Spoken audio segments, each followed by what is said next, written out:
सबसे पहले मलिक मुतासिम खान साहब, आप ही से मैं जानना चाहूँगा, क्योंकि अभी मैंने इंट्रो में जो सवाल पढ़े वो आपने सुने होंगे कि भाई ये बवाल, ये नैरेटिव आखिर सेट कहाँ से हुआ, शुरू कहाँ से हुआ। आइला मोहम्मद से किसी को गुरेज नहीं है, किसी को एतराज़ नहीं है। मैं जब से इस टॉपिक पर डिबेट कर रहा हूँ मैं खुद कह रहा हूँ कि आई लव मोहम्मद, लेकिन सवाल ये है कि आई लव मोहम्मद को सड़कों पर लाकर, बाजार में लाकर, गलत जगह वो पोस्टर चस्पा करके ये किसने शुरू किया? जी, जहाँ तक प्रॉफिट मोहम्मद सल्लल्लाहु अलैहि वसल्लम से मोहब्बत का ताल्लुक़ है और मोहब्बत को ज़ाहिर करने का ताल्लुक़ है, पूरी दुनिया में दुनिया के एक बड़ी तादाद जो मुसलमान हैं और जो मुसलमान नहीं हैं वो सब उनकी इज़्ज़त करते हैं और उनसे मोहब्बत करते हैं। हमारे देश हिंदुस्तान में भी यहाँ के मुसलमान भी उनसे मोहब्बत करते हैं और हमारे देश में खुशी की बात यह है कि बहुत से गैर मुस्लिम भाई भी हज़रत मोहम्मद सल्लल्लाहु अलैहि वसल्लम का आदर करते हैं। तो हज़रत मोहम्मद सल्लल्लाहु अलैहि वसल्लम चूँकि सारी दुनिया के लिए रहमत हैं, तो उनकी पैदाइश के दिनों में 12 रबीउल अव्वल को हमारे इस बर्रे सग़ीर में सदियों से मोहब्बत का जलसा, मोहब्बत का जुलूस, मोहब्बत के नारे लगाए जाते हैं, गीत गाए जाते हैं। हर साल होता है, ये कोई नई परंपरा नहीं है। ठीक है। तो तकलीफ तो किसको हुई? लेकिन आई लव मोहम्मद ये पहली बार देखने को मिला सड़कों पर। देखिए कि आज मोबाइल टेक्नोलॉजी पहली बार है, ये इस किस्म के डिस्कशन पहली बार है। बहुत से पुराने लोगों को अंग्रेजी आती नहीं थी, तो उर्दू में, हिंदी में या संस्कृत में या फारसी में बोलते थे होंगे। तो आई लव मोहब्बत कहना ये असल ज़रूरी नहीं है, असल है मोहब्बत करना। तो मोहब्बत तो पहले से करते हैं और हम मुसलमानों से ये कहेंगे कि आई लव मोहब्बत का सिर्फ नारा लगाना काफ़ी नहीं है, बल्कि मोहम्मद सल्लल्लाहु अलैहि वसल्लम ने जो आदर्श दिए हैं, जो उसूल बताए हैं, जो तरीक़ा बताया है, उस पर अमल करना ज़रूरी है। तो यानी आप इस चीज़ को गलत मान रहे हैं ना कि भाई पोस्टर वगैरह लेकर के और ये प्रदर्शन जो आई लव मोहम्मद के नाम पर किए जा रहे हैं, इसकी आड़ में जिस तरीके की अराजकता फैलाई जा रही है, जैसे हमने देखा तौक़ीर रज़ा जो जिस तरीके का भ्रम फैलाने की अपनी कम्युनिटी में कोशिश कर रहे थे, इस चीज़ को आप कंडम करते हैं ना, गलत मानते हैं ना? हम तो दोनों पहलुओं को समझना चाहते हैं कि हमारे देश में, हमारे देश के दस्तूर में मज़हब पर अमल करने की और मज़हब पर की बात पेश करने की आज़ादी है। तो अगर कोई आई लव मोहम्मद कहता है तो इससे किसको तकलीफ़ हो रही है, क्यों तकलीफ़ हो रही है, और किसी को ये तकलीफ़ पहुंचाने के लिए किया जा रहा है, ऐसा नहीं। अगर नफ़रत फैलाई जा रही है तो ये चिंताजनक बात है। अगर मोहब्बत की बात की जा रही है, अगर मैं कहूँ आई लव इंडिया, तो इसमें किसको क्या तकलीफ है? अगर मैं कहूँ आई लव प्रॉफिट, कहना चाहिए नहीं कहना चाहिए एक अलग बात है, लेकिन ये कहने से देश में किसको तकलीफ हो रही है, क्यों तकलीफ हो रही है? अच्छा, मुझे एक बात बताइए मलिक मुतासिम खान साहब कि अगर मैं आई लव महादेव लिख करके किसी मस्जिद में इसका पोस्टर चस्पा कर दूं तो आपको दिक्कत होगी, परेशानी होगी या नहीं होगी, स्वीकार्य होगा? नहीं, मुझे ये बताया जाए कि देश के जो मुसलमान हैं वो किसी मंदिर में जाकर आई लव मोहम्मद कहते हैं या किसी मंदिर पर जाकर। मसला तो यहीं से शुरू हुआ कि गलत जगह पर पोस्टर लगाए गए। गलत जगह सही जगह, इस पर तो बात होगी, ये एडमिनिस्ट्रेशन तय करेगा।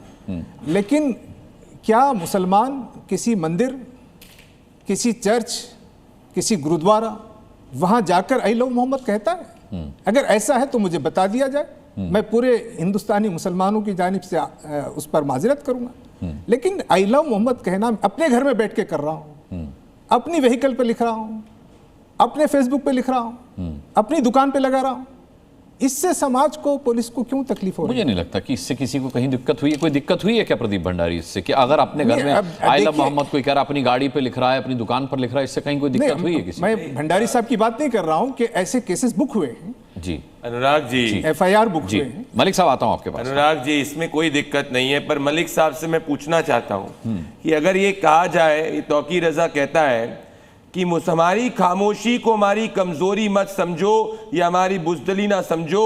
जिस दिन मुसलमान हमारे नियंत्रण से बाहर हो जाएगा, हालात गंभीर हो जाएंगे। और इसका करीबी पुलिस वाले की हत्या करने की बात करता है। तो अगर भाईचारे के नाम पर अगर कोई पत्थर ले और बैरिकेड के उधर जो पुलिस खड़ी है उस पर पत्थर फेंके और उसके बाद पुलिस अगर लाठी चार्ज करे या लाठी से उसको ऊपर अपने बचाव के अंदर ऐसे दंगाइयों पर हमला करे, तो तौकीर राजा जैसे दंगाइयों के ऊपर ये समाजवादी पार्टी के तुष्टीकरण के नेता का आप एक ट्वीट दिखा दीजिए मुझे, या एक वक्तव्य दिखा दीजिए जो इफ हो ना बट हो, हिंदू पे सेक्युलरिज्म इन सब बात नहीं, तौकीर रजा पे बोल दे और बोल दे कि भैया ये अबू आजमी पर कुछ नहीं बोला, वो तौकीर रजा पर क्या बोलेंगे? तो फिर यहीं से तो असली कम्युनल पॉलिटिक्स का जन्म होता है। ये मुसलमान युवकों को भड़काकर अपनी वोट बैंक की राजनीति करते हैं। अभी भी मलिक साहब से जब आपने पूछा कि भाई तौकीर रजा कौन है, ये इधर उधर की बातें करे, पूरे दुनिया की बात कर गए, पर ये नहीं बोल पाए कि तौकीर रजा ने दंगाई वाला काम किया। तो अगर कोई दंगाई मान लीजिए है तो क्या सिर्फ इस पे इसलिए कार्रवाई नहीं होगी कि वो मुसलमान है? और ये हर दंगाई को मुसलमान से क्यों इक्वेट करते हैं? हम तो दंगाई को दंगाई समझते हैं। अभी सागर के अंदर भी यही देखने को मिला। हमने त्वरित कार्रवाई करी तो क्या एक षड्यंत्र के रूप से वो इकरा हसन जाती है, तमाम कांग्रेस के नेता जाते हैं, पर वहां पे पुलिस वालों के लिए कोई नहीं खड़ा होता, जिनके 20 से ज्यादा पुलिस वाले जो घायल हो गए। तो हम तो कह रहे हैं कि आपको आई लव मोहम्मद बोलना है, आप आई लव मोहम्मद बोलिए, आई लव महादेव बोलना है, आप आई लव महादेव बोलिए, क्योंकि असली सेक्युलरिज्म यही है। परंतु आई लव कुछ बोलकर हाथ में आप पत्थर लेंगे और पुलिस वालों पे हमला करेंगे और आप सोचेंगे कि प्रशासन शांत बैठेगा, तो भाई संविधान हमको इजाजत नहीं देता है। अच्छा, मलिक मुतासिम खान को जवाब देना चाहेंगे आप? मैं तो इतने कहूंगा कि जो आदमी गलती करता है, हाँ, अगर वो हमारे देश के कानून के खिलाफ है तो देश का कानून उसके हिसाब से काम करेगा। लेकिन जो बात हमारे सामने आ रही है वो मैं देश भर की बात कर रहा हूँ, सिर्फ बरेली की बात नहीं कर रहा हूँ। कानपुर की बात भी है, गुजरात में भी है, महाराष्ट्र में भी है, और देश के अलग अलग रियासतों से ये बात है कि वहाँ पर जो आदमी आई लव मोहम्मद का बैनर लगाया, उस पर जो केस बुक हुआ, कहाँ केस हुआ? नहीं हुआ। कहाँ केस हुआ? मेरे पास FIR है। मेरे पास भी FIR है, मैं बता सकता हूँ। ये मेरे पास FIR बताइए कौन से पैराग्राफ के अंदर? मेरे पास पूरी FIR की कॉपी मेरे पास जो है बताइए, पूरे मुल्क भर से मलिक साहब में FIR बताइए। मेरे पास पूरे 5 महीने के FIR बिल्कुल बता सकता हूँ कि देश भर में 21 जगह FIR हैं। नहीं, ये सब नहीं। अभी आप बताइए बरेली के अंदर मेरे पास बरेली की बात तो बरेली में आप मानते हैं आई लव मोहम्मद के नाम पे FIR नहीं हुई, दंगा भड़काने पे FIR हुई? देखिए, मानेंगे? पूरी मैं बात पढ़ देता हूं आपसे, पूरी बात सुन लीजिए। अरे सुनिए ना आप, ये मैं पढ़ देता हूं। आप हमारी आपने अपनी बात कह दी ना, सुनिए आप। आई लव मोहम्मद वहां से हटवा कर दूसरी जगह लगवा दिया गया तथा विरोध कर रहे दोनों पक्षों को मौके से हटकर स्थिति को सामान्य कर दिया गया।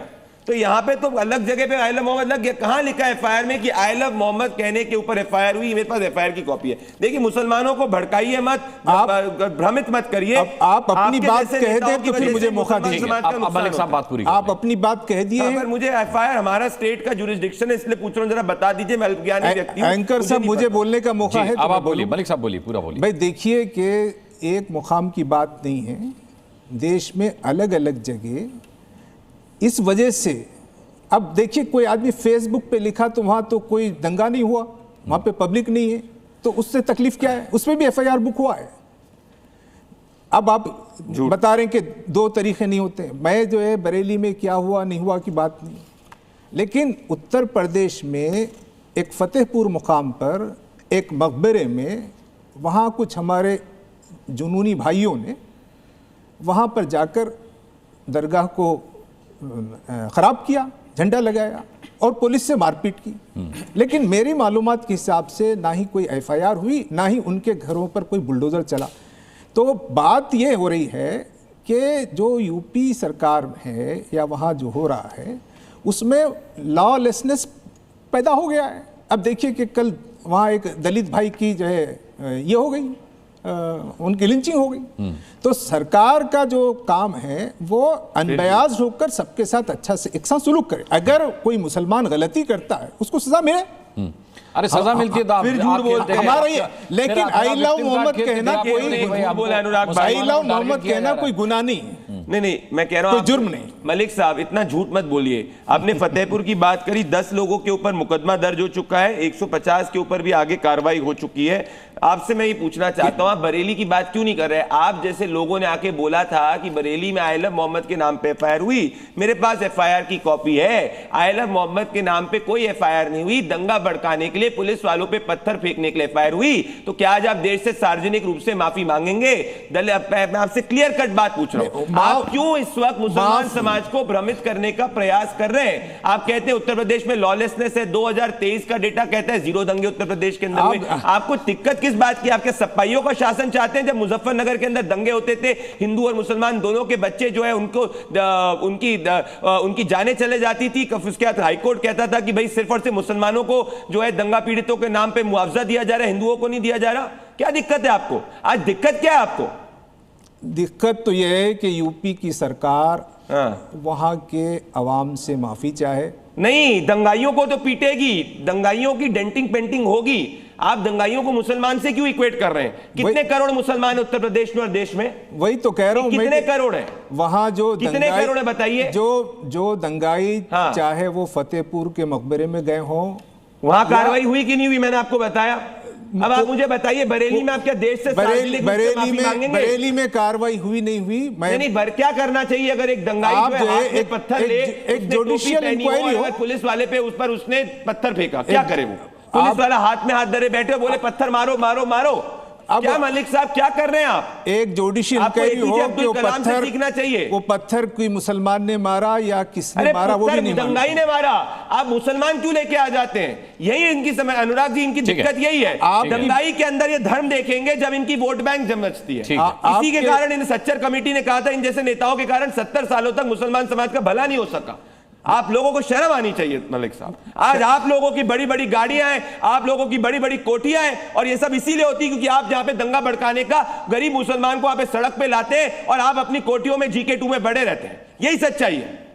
क्यों नहीं आप सत्य बोलते हैं कि बरेली के ऊपर जो हुआ वो दंगाइयों पे कार्रवाई हुई? क्यों नहीं आप बोलते जीरो लॉ एंड ऑर्डर जो है वो सही है, उत्तर प्रदेश का 0 दंगा हुआ है? अब आप बरेली में जो कुछ हुआ उसके लिए कि वहां की गवर्नमेंट, वहां की पुलिस जिम्मेदार है, उनके गलत रवैये की वजह से ये कार्रवाइयां आगे बढ़ी। तो जिस दंगाई ने हाथ में पत्थर पकड़ा वो गलत है कि सही है? वो तो तहकीक होगी। तो तौकीर रजा गलत है?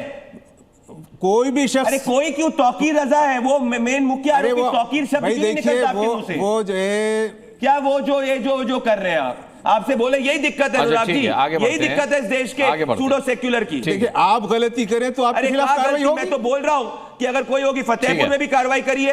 ठीक है, ठीक है। तो कार्रवाई जो है हमारा समझना यही है कि बरेली में पुलिस की जबरदस्ती है, हुकूमत की गलती है, जिससे ये पूरी कार्रवाई आगे बढ़ी। ये कार्रवाई ये इसीलिए हुआ है क्योंकि आप जैसे लोग भ्रमित करते हैं, लोगों में अफवाह पैदा करते, कुछ लोग वहां पे हाथ में पत्थर पकड़ते, आप उनको वोट बैंक के नाम पे संरक्षण देते और दंगाइयों को मुसलमान से जोड़ते। ये दिक्कत है।